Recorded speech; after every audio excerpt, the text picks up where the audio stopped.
नमस्कार किसान भाइयों, आज हम बात करने वाले हैं बरसात के मौसम में धनिया की उन्नत सफल खेती के बारे में।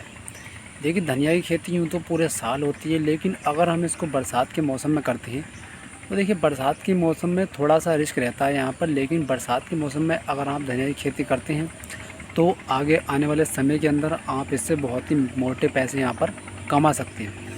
क्योंकि देखिए किसान भाई, पूरे साल के मुकाबले धनिया का सबसे ज़्यादा रेट रहता है, वो रहता है बरसात के मौसम में। अब क्यों रहता?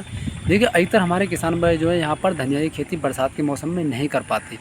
तो वो ऐसे कौन कौन से कारण होते हैं या कौन कौन सा सही तरीका होता है जिसका अगर हम प्रयोग करें तो बरसात के मौसम में हम यहाँ पर अगैती धनिया की उन्नत सफल खेती करके लाखों रुपए यहाँ पर कमा सकते हैं। तो आज का वीडियो आप कंप्लीट देखिए। आज की वीडियो के माध्यम से हम आपको बताने वाले हैं बिल्कुल कि किस प्रकार जो है यहाँ बरसात के मौसम में अगैती धनिया की खेती से 1 बीघा से यहाँ पर 1 लाख रुपये तक यहाँ पर आप कमा सकते हैं।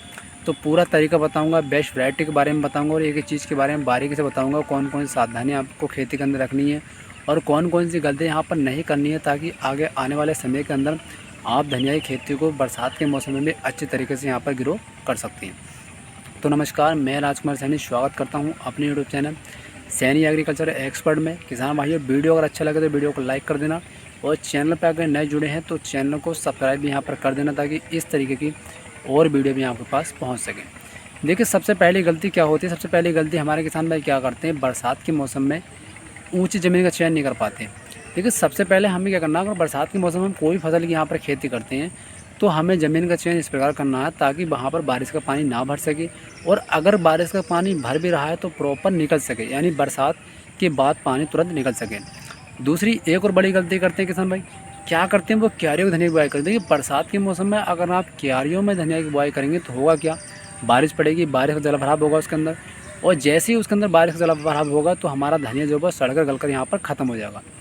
तो ये गलती आपको नहीं करनी है। दूसरी और एक खास बात और होती है कि देखिए, अगर बरसात के मौसम में अगर आप धनिया की खेती करना चाहते हैं तो आपको गोबर के अंदर 1 से 2 साल पुरानी भुरभुरी देसी खाद का इस्तेमाल ज़रूर करना पड़ेगा। यानी गोबरी खाद अगर हम डालते हैं तो उससे 2 फ़ायदे होते हैं।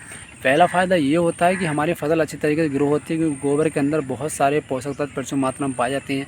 और दूसरा सबसे बड़ा फ़ायदा ये होता है कि इसके द्वारा ज़मीन हमारी मुलायम रहती है, तो जो हमारा कोई भी फसल होती है उसकी रूट होती है वो जल्दी एक्टिव हो जाती हैं और हमारी फसल बहुत तेज़ी से यहाँ पर ग्रो कर जाती है। तो चलिए, अगर आप बरसात के मौसम में धनिया की खेती करना चाहते हैं तो सबसे पहले आपको यहाँ पर ऊंची ज़मीन का चयन करना पड़ेगा जहाँ पर बारिश का पानी ना भर सके। दूसरी और एक खास बात यह है कि देखिए, आपको सबसे पहले इस बीज, आप जो भी उत्तम बीज यहाँ पर लगा रहे हैं, बेस्ट वैरायटी का आपने जो भी चुनाव किया है, बीज को यहाँ पर पहले उपचारित करना पड़ेगा। क्योंकि बरसात के मौसम में हमने देखा है बेड की समस्या ज़्यादा आती है, धनिया उमसने लगता है, गिरने लगता है, फंगस का अटैक रहता है उसके अंदर। तो यहाँ पर बीज को उपचारित करना बहुत ज़रूरी है। तो आप यहाँ पर ट्राइकोडर्मा से बीज को उपचारित कर सकते हैं। उसके बाद जैसे कि मैंने आपको बताया, सड़ी गली आपको देसी गोबरी खाद जरूर डालनी है। उससे होता है कि आप पोषक तत्व प्रचुर मात्रा में पाए जाते हैं। दूसरी खाद बात होती है कि हमारी फसल जल्दी ग्रो करती है। तीसरा, देखिए, आपको एक चीज़ का ध्यान रखना, आपको धनिया की बुआई क्यारियों के अंदर नहीं करनी है, क्योंकि क्यारियों के अंदर होगा क्या, बारिश का पानी भर जाएगा और हमारी फसल यहाँ पर ख़राब हो जाएगी। तो उसके लिए यहाँ देखिए, आपको क्या करना है, यहाँ पर आपको चौड़ी चौड़ी मैड़ डालनी है। मेड़ों के ऊपर आपको प्रॉपर धनिया की बुआई करनी है, ताकि बारिश का पानी कितना भी भरे वो आपका गूलों के अंदर भरेगा और आपकी मेड़ यहाँ पर सुरक्षित और सेफ रहेगी, जिससे आपका धनिया अच्छी तरीके से यहाँ पर ग्रो कर जाएगा। उसके बाद जैसे कि मैंने आपको बताया, धनिया की बुवाई के बाद आपको यहाँ पर प्रॉपर पेंडामेथलिन का स्प्रे कर देना, ताकि आगे चलकर आने वाले समय के अंदर हमें खरपतवारों का सामना यहाँ पर नहीं करना पड़े। क्योंकि देखिए, खेती के अंदर खरपतवार ऐसे होते हैं कि अगर उनको शुरुआती स्टेज में कंट्रोल नहीं किया जाए तो आगे आने वाले समय के अंदर हमारी फसल तो प्रभावित होती है, साथ में हमारा काफ़ी सारा आर्थिक नुकसान भी यहाँ पर हो जाता है। तो इसके लिए बुआई के तुरंत बाद आपको यहाँ पर पेंडामेथलिन का स्प्रे कर देना है, ताकि हमारी खेती के अंदर कोई भी खरपतवार यहाँ पर ना उगे। उसके बाद में जैसे कि मैंने आपको बताया, जैसे आपके धनिया में अंकुर होना यहाँ पर स्टार्ट हो जाए तो आपको सप्ताह के अंदर, बरसात के मौसम में बारिश का मौसम रहता है, तो सप्ताह में आपको एक फंगिसाइड यहाँ पर डालना है। क्योंकि फंगिसाइड आप डालते रहेंगे तो उससे देखिए आपकी बेटी की समस्या नहीं आएगी, आपका धनिया उमसेगा नहीं, गिरेगा नहीं।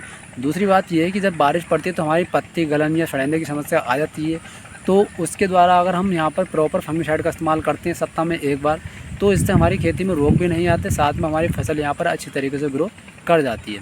तो किसान भाई, ये वो तरीका है, अगर इस तरीके से हम खेती करते हैं तो बरसात के मौसम में हम उन्नत खेती कर सकते हैं।